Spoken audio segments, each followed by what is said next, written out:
Alright y'all, it's time to expose John Deere. As many of you know, we had a very big win recently with Tractor Supply where we got them to drop all their woke policies. Well, I regret to inform you that John Deere, another company that relies on conservative customers, has also gone woke. This page you see behind me is their personal pronoun policy.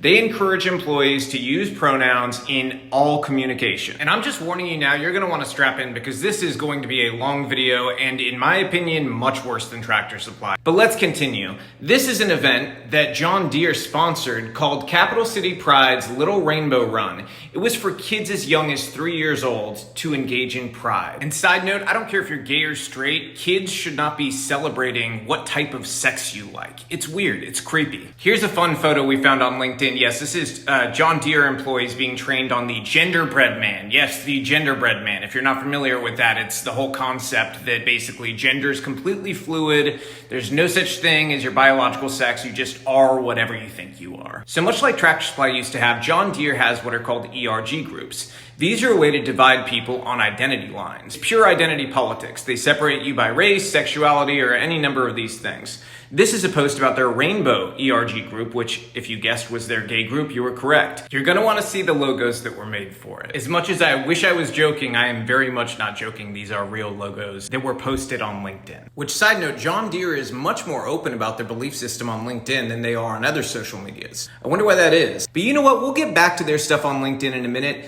Let's go check on their diversity, equity, inclusion page. By the way, Bill Gates is their largest shareholder. Are you getting super conservative vibes yet from John Deere? On this page from John Deere's website, they note that the finance team really took things to the next level in 2020 when they said their diversity efforts were just simply not enough. So how did they up the game? Let me show you. One of many ways they upped the game on DEI was for the financing team leaders to do something called a 21-day United for Equity challenge through United Way.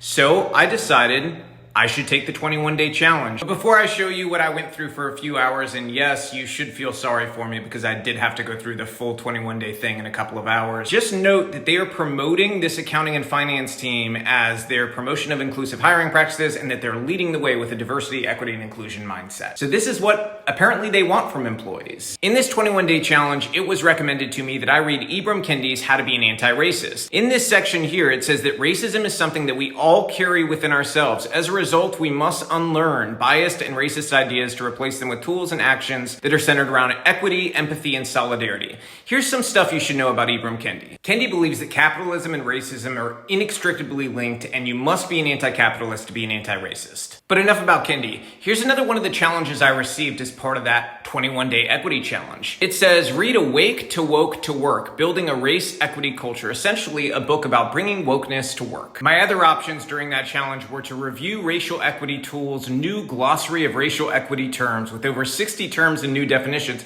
I mean, this is really the changing of language to try to subvert normalcy. That's what it is. Just so you know, communists have always done this. Another challenge option I received was to listen to the podcast episode, Bias Isn't Just a Police Problem, It's a Preschool Problem. No, I'm not joking. I wish I was. And just when we thought we were done with Ibram Kendi, here he comes. He's back again, and they're discussing his book, Anti-Racist Baby. Yes, that is the children's book about anti-racism, which again means anti-capitalism to Ibram Kendi. This 21-day challenge also refers to Jacob Blake as a victim. And in case you forgot who Jacob Blake is, let me remind you. Police believe Jacob Blake was kidnapping children and stealing a car at the time, and Blake had a knife in his hand when he was shot. He had just recently done almost the same thing, taking a car and money, but was charged with just sexual assault in that instance, and was wanted at the time that this incident took place for that sexual assault. When I was recommended a book about black transgender people, the first thing that popped in my mind, by the way, tractors. That was, I mean, it immediately links together for me. You know, I don't know about you. It was also recommended to me that I listen to a podcast series called Seeing White to discover the history of how the concept of whiteness came to be. And yes, it is completely derogatory against white people. This 21-day equity challenge from United Way also recommended that I watch the 2018 video Deconstructing White Privilege by Robin DiAngelo. Again, another far left figure. You guys wanting to buy a John Deere tractor yet? This challenge also listed white privilege and yes, Christian privilege as the 5 most common types of privileges. No, they don't mean that in a nice way. You'd be forgiven though if you were totally confused by this, seeing as the same challenge also tells you that race and racial identity are social constructs. in which case I'm not sure how whiteness exists. They never really explain that. But they did tell me 28 common racist attitudes and behavior, which included believing in reverse racism, colorblindness, treating everybody the same, or individualism. Also racist, asking a person of color for help. You should be asking white people. But don't only ask white people, because that is also racist, as you see in number 24. Also racist, bending over backwards to help.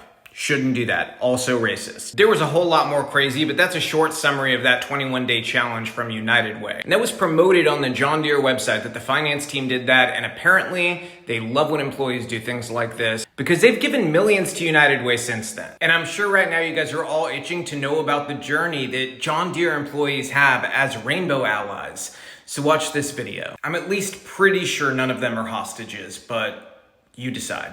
DEI is no longer an option. It's a business imperative if we want to maintain our leadership in the marketplace and continue to attract great talent and retain the talent. I'm learning each day how different we all could be and how many unconscious biases are there at work and how we have to be cautious about them. Now, why is all of this happening? Because there's much more, and we have a lot to expose. This is going to be coming out over the course of the next few weeks at the very least. But we need to point out, it seems like all of this has started to happen under CEO John May. John May, since he's been there, has overseen all of these woke policies coming forward, the embrace of DEI, which is just inappropriate. We don't seek our values to be forced on anybody else. We just want neutral workplaces and neutral businesses to buy products from. We don't need your politics or your social values. We just want to have good products, good customer service. That's it. So John has a choice to make, and that's his choice. He's either going to double down on these crazy policies, or he's going to recognize that they are diametrically opposed to the values of his customers. I hope that he chooses to get rid of these crazy policies and do the right thing like Tractor Supply so we can bring America back to sanity. And you know, I don't know about y'all, but I think John Deere would be in a much better position if they were more focused on the core business instead of DEI and woke policies, because they just had to do mass layoffs and have announced a production shift to Mexico. I can't think of anything that's a larger betrayal of the American worker than taking jobs to Mexico while forcing this DEI down their throats. It's a violation of so many of your employees' values and your customers' values to push this woke Trojan horse for leftism. It is time for a change to bring America back to sanity, and that is what our exposés are going to continue to do, is put pressure on corporate America to tell the truth about the values they're espousing, to tell the truth about how the corporate equality index is influencing them, because again, this is a company, John Deere, with a 95 out of 100 from their CEI score at the Human Rights Campaign. If you've had enough and you've been a John Deere customer or thinking about becoming one, there's their customer service phone number at corporate headquarters. Call them, not your local people, okay? Your local people are not the problem here. Your local dealer is likely just as opposed to this as you are. Feel free to let them know because they run it up the chain, but call this number right here for customer service and let them know how you feel. Also, if you want to email, you can email publicrelations@johndeere.com and let them know how you feel about this. That's it for now, but there will be much more soon.